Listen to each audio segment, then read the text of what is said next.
Un cri primal après un très long défi. Des champions olympiques sur la glace.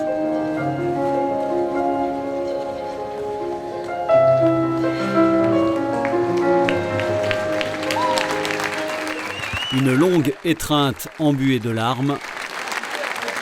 Un week-end sportif très riche en émotions dont voici le résumé non exhaustif.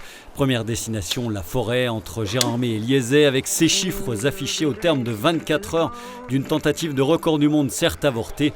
Mais l'essentiel était sans doute ailleurs. Dans un défi absurde tel qu'il le présentait lui-même, le prof de PS géromois Benoît Gandolfi est forcément sorti déçu mais grandi. J'ai pas les mots là. Il y a eu des moments très difficiles. Et puis tout est rentré dans l'ordre et d'être là avec tout le monde, c'est incroyable. J'étais allé chercher quelques réponses, j'en ai trouvé. J'essaierai de les coucher sur le papier un peu plus tard.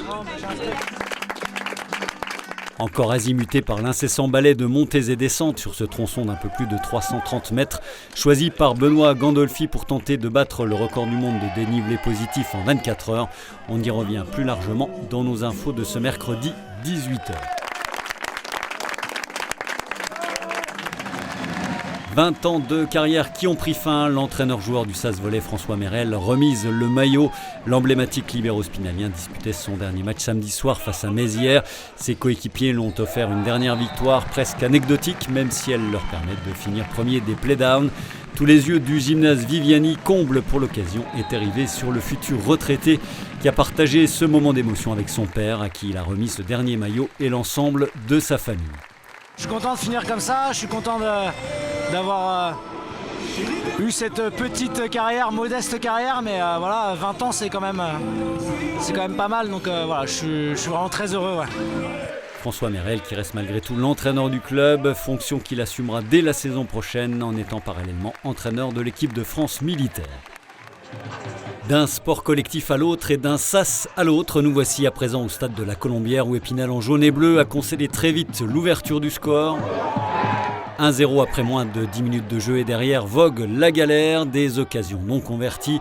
Voilà qui ne sentait pas bon pour le SAS 3e et toujours en course pour l'accession à l'étage supérieur, qui a donc de nouveau chuté samedi soir face à l'équipe réserve de Reims, dernière et déjà quasiment condamnée.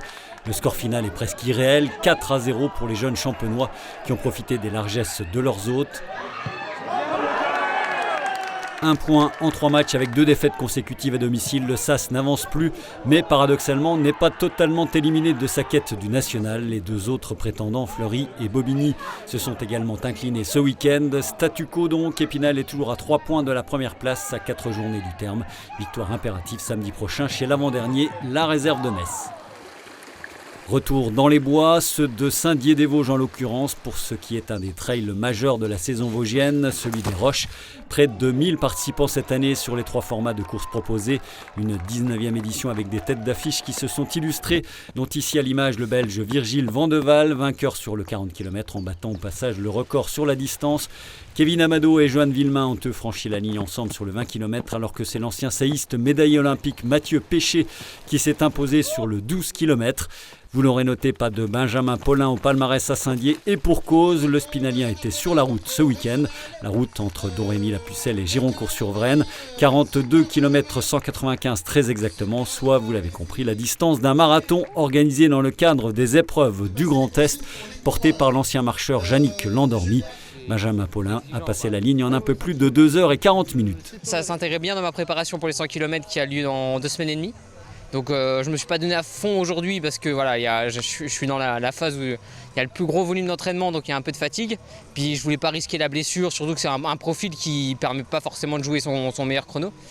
Donc je me suis fait plaisir, là j'ai été accompagné en vélo avec mon petit frère qui m'accompagnera aussi sur le 100 km dans 3 semaines. Donc c'était un peu le test grandeur nature sur une vraie compétition pour tester un peu les ravitaillements, comment lui gère, comment il se positionne et tout. Donc super. Des épreuves du Grand Est qui se déclinaient également sous la forme de 100 km de course à pied ou encore de marche athlétique entre Domrémy, Gironcourt et Épinal. Du bitume à la forêt de nouveau, celle de l'Arboretum de Saint-Nabord, cadre samedi et dimanche des courses nationales nord-est, moyenne et longue distance de CO, comprenez courses d'orientation, une organisation assurée par les 4 clubs du comité départemental des Vosges de CO avec près de 1000 participants venus de la région, mais pas seulement, puisque le Nord-Ouest n'organisant pas d'épreuves nationales de ce type.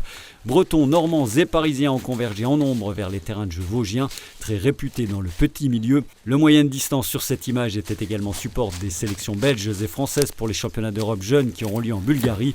Côté résultat, aucune performance notoire d'orienteurs vosgiens, hormis chez les jeunes. Après des années fastes, la discipline est un peu au creux de la vague dans le département. A noter que ce long week-end de course d'orientation s'est achevé lundi à Plombières-les-Bains avec les championnats des Vosges de sprint qui ont rassemblé quelques 350 concurrents. Et on referme ce très copieux résumé de l'actualité sportive du week-end avec le gala de l'équipe de France de patinage, une tradition qui fait toujours recette à la patinoire de Poissompré. C'était encore le cas samedi soir avec le gratin national sur la glace, dont les champions olympiques pour leur retirer de toute compétition, Gabriela Papadakis et Guillaume Cizeron. Toujours un vrai plaisir de les voir évoluer.